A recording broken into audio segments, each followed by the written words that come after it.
Praise the lord, హల్లెలూయా. దేవుని నామానికి మహిమ, ఘనత, ప్రభావం కలుగును గాక. పరిశుద్ధుడు, సర్వశక్తిమంతుడు మనకి తోడుగా ఉండును గాక. ఈ ఉదయకాల సమయంలో దేవుడు మనతో మాట్లాడుచున్న మాట కొలస్సీలకు రాసిన పత్రిక 3వ అధ్యాయము 15వ వచనము. క్రీస్తు అనుగ్రహించు సమాధానము మీ హృదయములలో ఏలుచుండనీయుడి, ఇందుకొరకే మీరొక శరీరముగా పిలువబడితిరి మరియు కృతజ్ఞతలై ఉండుడి.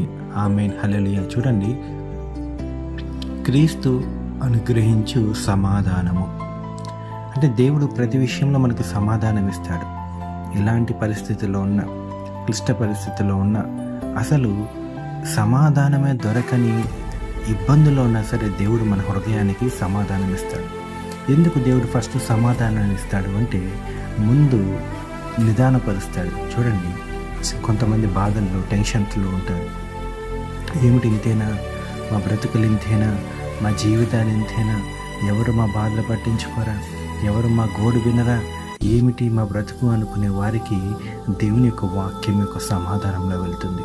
ఒక నిరీక్షణ, ఒక వారికి వాక్యము ఇలా దేవుడు నిన్ను దీవించబోతున్నాడు, ఆశీర్వదించబోతున్నాడు, నీ కుటుంబము ఏ పరిస్థితిలో ఉన్నా సరే దేవుడు నిన్ను లేవనెత్తబోతున్నాడు అంటే ఫస్ట్ హృదయంలో ఏమవుతుంది, సమాధానం వెళ్తుంది.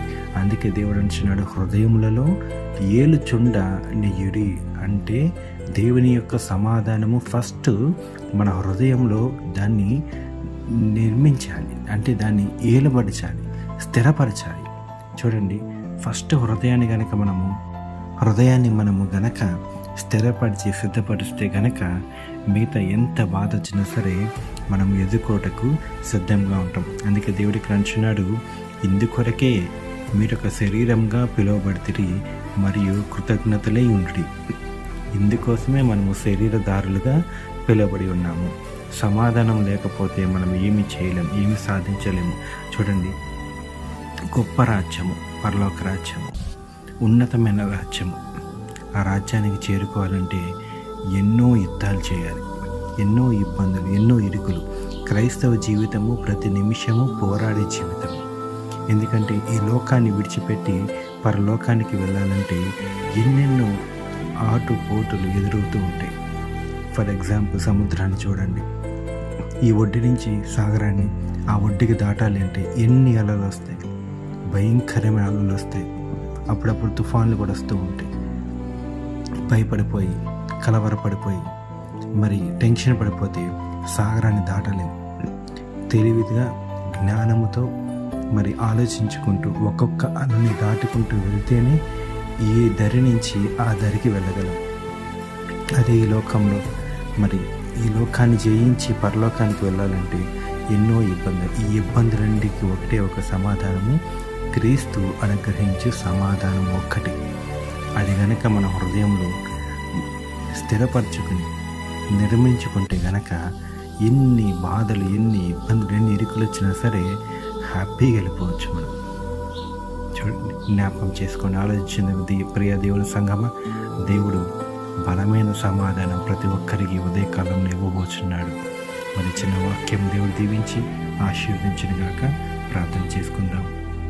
పరిశుద్ధుడ, పరలోకపు తండ్రి, సర్వశక్తిమంతుడా, సర్వాధికారి, నీకే వందనాలు, నీకే కృతజ్ఞతాస్తులు చెల్లిస్తున్న పరమ తండ్రి. నీవు నిన్న నేడు ఏకరీతిగా ఉన్న దేవుడు నా పరమ తండ్రి యేసయ్యా.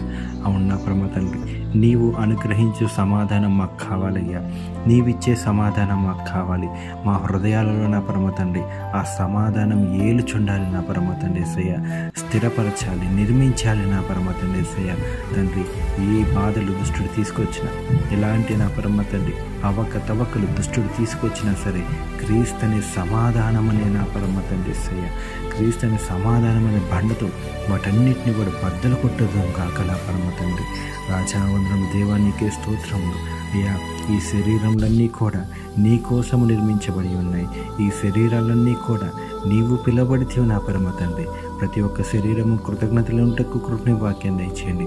ప్రతి ఒక్క మనిషి నీ గురించి తెలుసుకోటకు, నీ మార్గం ఎరుగుటకు కృపని వాక్యం దయచేయండి అయ్యా. రాజావులం దేవానికే స్తోత్రములు. దీనుని అల్పుల్ని జ్ఞాపకం చేసుకోండి. ఈ ఉదయకాల సమయంలో ఎంతమంది నా పరమతని నీ వాక్యం ఇచ్చినారు, వారందరినీ దీవించి ఆశీర్వదించండి. ప్రతి ఒక్కరిని నా పరమతని కృప చూపించి దయ చూపించమని, ఈ ఉదయకాల సమయంలో ప్రతి ఒక్కరికి నీ యొక్క సమాధానం దయచేయమని, అదే రీతిగా నా పరమతండ్రి హోలీ స్పిరిట్ మినిస్ట్రీస్ని కూడా దీవించి ఆశీర్వదించమని నజరేయుడైన యేసుక్రీస్తు నామంలోనే ఈ ప్రార్థన అంతా అడిగి వేడుకుంటున్నాం నా పరమ తండ్రి. ఆమేన్, ఆమేన్.